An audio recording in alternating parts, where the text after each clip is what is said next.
Hey guys, welcome back to Coin Knowledge. So today I just want to go over a couple things going on with Avalanche here because Avalanche is one of the top, altcoins in the crypto space that we do talk about quite often on the channel. So before we get into the video, guys, as always, if you guys get value out of the video and content like this, consider subscribing to the channel and liking the videos. Your support means a lot, and really the support goes a long way. So we take a look here at Avalanche. Well, we can take a look and see that Avalanche, along with a lot of, other top 25, top 50 altcoins have been kind of ripping here recently as far as going upwards, as far as price action goes. And we can see Avalanche is no different. I mean, they're up over 60% on the 1 month, coming from about around that $20, $22 range all the way up to, I think it touched $45, $46 here. So yes, typically as we see, Bitcoin breaking all-time highs and kind of going up and then dipping a little bit, some of that, initial liquidity can start flowing down as far as the money flow goes. So that's why we're seeing stuff, on the top 25, 50 altcoins, kind of getting some of that liquidity pumping a little bit. But more specifically with Avalanche, a couple things that have been going on there with Avalanche is that they did go ahead and launch their Avalanche 9000, which is now live on the Fiji testnet with up to 40 million in grants. So what does this mean? Well, it's actually a pretty big deal for Avalanche. It's really just a big update overall for Avalanche as really a whole chain. What this is going to be making Avalanche as an L1 do, it's going to be making, other developers, let's say games, for example, stuff like Beam, Playable, Off the Grid, MapleStory, just stuff like that. If a developer wants to launch a Avalanche subnet with Avalanche, well, they just went ahead and made it almost 100%, but 99.9% cheaper than before. They slashed the average fee on the C chain by 96%, and they create cohesion in the ecosystem with interchange as well. So, hopefully it's going to bring the gas fees down. Not that Avalanche was even, honestly that much, as we all kind of know. But when we take a look here, as a builder, so let's say, again, if a developer, something like Gunzilla wants to build their subnet or their chain using Avalanche technology, as we've seen in the past with stuff like DeFi Kingdoms and Krabata from the last cycle. Obviously, there's a lot of other chains, specifically like Gunzilla, that is launching on Avalanche. Well, before they had to have 2,000 Avalanche up front per validator, but now instead of spending 2,000 Avalanche, which if we go over here and go to the converter here, we can take a look at it. That's like $86,000. Now, instead of having to spend like $86,000, they just have to spend like $50, because it's only 1.33 AVAX per month per validator. So you can obviously see that this is a huge change, and it actually is going to potentially open up the doors for a lot more developers to come and choose to build on Avalanche, which just means more utility, more going on to Avalanche. And we've been saying on the channel here, for years now that Avalanche was a, and it's funny to say a sleeper, especially being in the top 10, 20 coins, but it is a sleeper, ecosystem that I think a lot of people really haven't paid a lot of attention to Avalanche since, Q3 of 2023 recently. So I think Avalanche has been getting overshadowed by stuff like Solana and Base. And whereas I am still bullish on those ecosystems, I do think Avalanche is one that cannot be ignored moving forward. And again, it's one that I constantly talk about with you guys, and that's why we look at some of the altcoins within the Avalanche ecosystem. So again, when we're looking at it, registering your L1 or related tooling on Retro 9000, you can build publicly, ship on mainnet, get rewarded. Again, a lot of this really is going to be targeting, developers if people want to build on here, because they just reduce the cost severely, and that could be other companies too as well. So again, and they also have that $40 million grant, which I believe is going to be going towards like helping other companies or other projects choose if they want to build on Avalanche. So again, very, very bullish as far as Avalanche goes. And when we talk about top gaming chains in the space, we can take a look here that Avalanche does have a lot of top tier games building with them. So obviously we have DeFi Kingdoms, which I believe launched the first ever subnet back in the last cycle, I believe like 2022 or 2021, around there. They launched their DeFi Kingdoms subnet on Avalanche. That was the first one. And then we saw stuff like Krabata, and then we've seen other projects since, obviously. Then Shatterline, Off the Grid, which is arguably the biggest Web3 game right now. MapleStory, Spellborn. So we take a look at it again. These are just some of the top name games in the space that are choosing to build on Avalanche using their technology.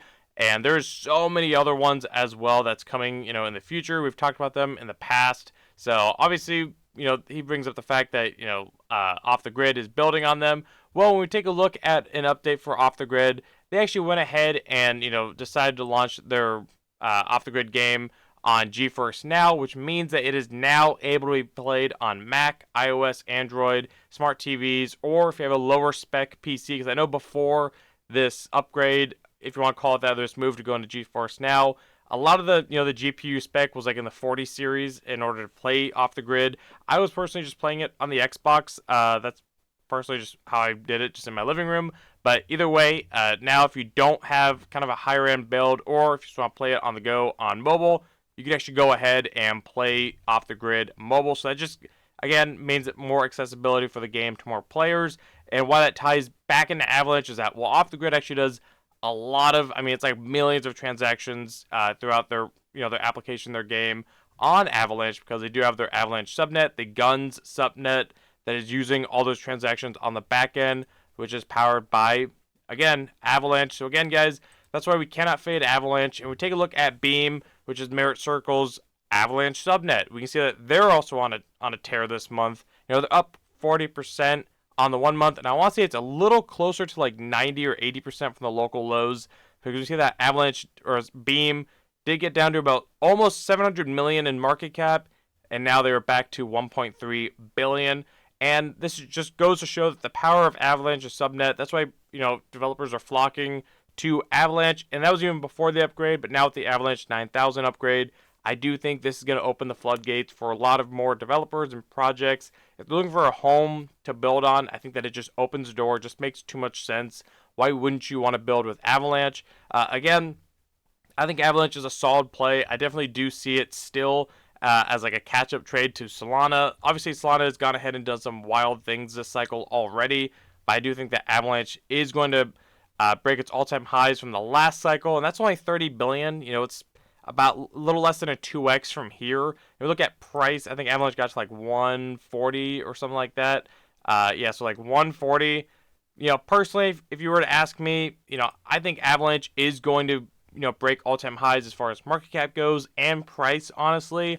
There's just so much going on for Avalanche. So if you're looking for something a little bit more in the, air quote, safety net part of your portfolio, if you don't want to take too much more risk as far as going down the the risk curves, something like a Beam or even lower end Avalanche ecosystem plays, and I'd be looking at Avalanche specifically because, one, it gives you that exposure to like an L1, a top 25 coin, and it does give you exposure to the gaming narrative. If you're not too heavy on gaming, I do think Avalanche has positioned itself to be one of, if not one of the biggest crypto gaming chains. Yes, there's stuff up there like Immutable X and Ronin, but again, guys, I think that Avalanche is just still at these levels pretty undervalued, and I know it's 17 billion and it is up on the 1 month. I'm not saying go buy this at all or anything. It has ran up, but I think by the end of this cycle, we will see Avalanche break all-time highs and eclipse them and set new ones. That is my opinion. Obviously, nothing I say here is financial advice. I'm just giving you guys my opinion, but when we saw Avalanche here earlier this month at a sub $10 billion market cap, if you're looking for an entry, it did provide you one earlier this month. Now, obviously, we hold Avalanche on the channel. It's one that I've been very, very open about for years now. The Avalanche is a huge chunk of my, safety net percentage of my personal portfolio. Again, there's no secret there. So full disclosure, I am, obviously big on Avalanche, but that bet has been paying off for us. When we look at the bear market here, we saw Avalanche again get to like $3 billion in market cap throughout the bear market, and then it shot quickly up, almost doing a 10x, almost. It was like a 5 or 10x by the end of last year, and then going into Q1 this year. That's when we saw a lot of ecosystem or gaming altcoins within the Avalanche gaming ecosystem really take off. But again, then we had Solana and Base, and then there was stuff with Tron. Again, just narratives do come and go, and Solana really is taking a lot of the limelight here recently in the liquidity with the whole meme coin phase, and Base also with AI agents. But again, this is just my opinion. Let you guys know that Avalanche is still, they're still cooking, they're still building in the background, and I think the Avalanche 9000 really means a lot more than a lot of people realize. And I think that it's just, you know, you cannot fade Avalanche, and if you're looking for something to put maybe in a little bit of your like safety net side of your portfolio, one that gives you exposure to not only a great L1 and a whole ecosystem, but also a gaming exposure, Avalanche is a solid choice in my opinion. And again, we're just looking at their subnet, like one of the subnets, Beam, doing quite well on the 1 month. Following the news, Avalanche obviously themselves, they have top quality games building on Avalanche as well, and that list is only growing, and I think it's going to grow even more rapidly now with this Avalanche 9000 update, and with Off the Grid here. They already have, again, arguably maybe the top Web3 gaming project in the crypto space, Off the Grid. They just came out and said that they're going to be live on mobile and other platforms as well, and they're doing millions of transactions on Avalanche with their guns subnet as well. So all of this just gets funneled and powers Avalanche. So either way, guys, let me know, what do you think of the Avalanche 9000 update? What do you think of Avalanche as a whole? What are some of your favorite plays within the Avalanche ecosystem, whether it's gaming, AI, DEXs, anything like that? Let me know, and let's just talk about it in the comments below. And as always, if you guys got value out of the video, if you guys can consider liking the video, subscribing, hitting the notification bell, and commenting and sharing the video, and I'll catch you guys in the next one. All right, see you guys.